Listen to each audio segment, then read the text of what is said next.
Media మిత్రులందరికీ నమస్కారం.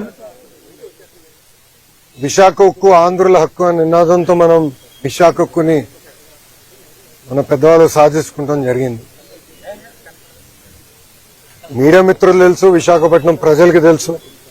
ఆనాడు వాజ్పేయి గారు ప్రధానమంత్రిగా, చంద్రబాబు నాయుడు గారు ముఖ్యమంత్రిగా ఉన్నప్పుడు ఆనాడు కూడా విశాఖ ఉక్కు ఒక సంక్షోభంలోకి వెళ్తే మనం కాపాడుకుంటాం జరిగింది. అదే పరిస్థితి మళ్లీ వచ్చినప్పుడు కేంద్రంలో ఉన్న ప్రధానమంత్రి గారు, రాష్ట్రంలో గౌరవ ముఖ్యమంత్రి చంద్రబాబు నాయుడు గారు, అటుపక్కన కుమారస్వామి గారు, ఇటుపక్కన వర్మ గారు, నిర్మలా సీతారామన్ గారు అందరూ కలిసికట్టుగా కూర్చుని సుమారుగా 15,000 కోట్ల రూపాయలు ప్యాకేజ్ ఇచ్చి విశాఖ ఉక్కుని తిరిగి కాపాడుకుంటమే కాదు, తిరిగి ప్రొడక్షన్ ప్రారంభించడం జరిగింది. ఇలాంటి పరిస్థితుల్లో నిన్న జరిగిన సంఘటన చాలా చాలా బాధాకరం. ఒక పక్కన మేమందరం కూడా మళ్ళీ పూర్వ వైభవం వస్తుంది విశాఖ ఉక్కుకి. ఎందుకంటే టెక్నాలజీ చాలా మంచిది. ఆ టైంలో కట్టిన 4 ప్లాంట్లు కానీ ఒకసారి చూస్తే one of the best technology ఉన్న ప్లాంట్ ఇది. అలాంటి పరిస్థితుల్లో ఎందుకు ఇది జరిగిందనే బాధ అందరు కలిగింది.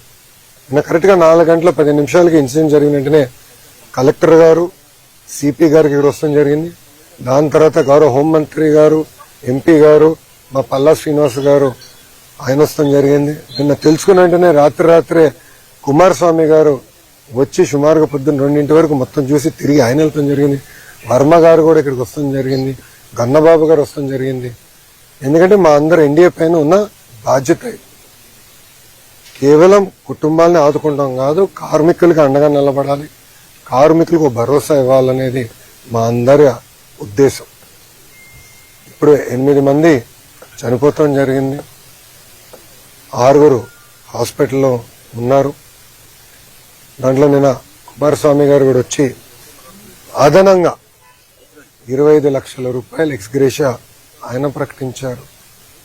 ఎప్పుడు లేని విధంగా కాంట్రాక్ట్ అయినా, ఫుల్ టైం ఎంప్లాయీస్ అయినా, వాళ్ళ ఇంట్లో పిల్లలు చదువుకున్న పిల్లలుంటే వాళ్ళకి పర్మనెంట్ ఉద్యోగం ఇస్తామని ఆయన హామీ ఇచ్చారు.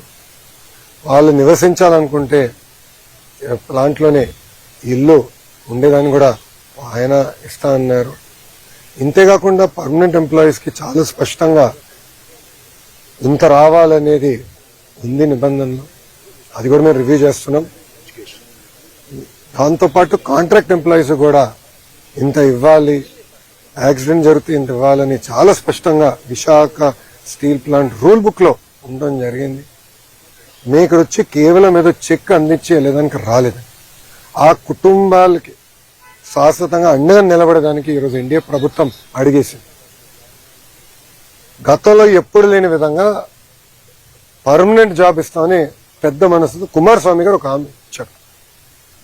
కేంద్రంలో ఉన్న సెక్రటరీ గారు ఇది ఎక్కడ లేదు కదా సార్ అంటే, అవసరమైతే నేను కేబినెట్ కూడా తీసుకెళ్తా, nothing to worry, I will get it done, నాది బాధ్యత. ఎందుకంటే ఆ కుటుంబాలకు మన అండగా నిలబడాల్సిన సమయం ఇదని ఆయన చెప్తాం జరిగింది. సో ఎక్కడ జరగలేదు. ఇప్పుడే గురువు గారు చెప్పినట్లు పిల్లలు కూడా చదువుకున్నాయి. ఎందుకంటే పాప కార్మికుడికి 3 నెలల బాబు ఉన్నాడు. 3 నెలల బాబు అందరూ బాధ కలిగింది. ఒకరు చదివితే రేపు పుట్టినరోజు. సో వాళ్ళందరూ కూడా కుటుంబాలకు అండగా నిలబడాలి, బాధ్యత మా పైన ఉంది.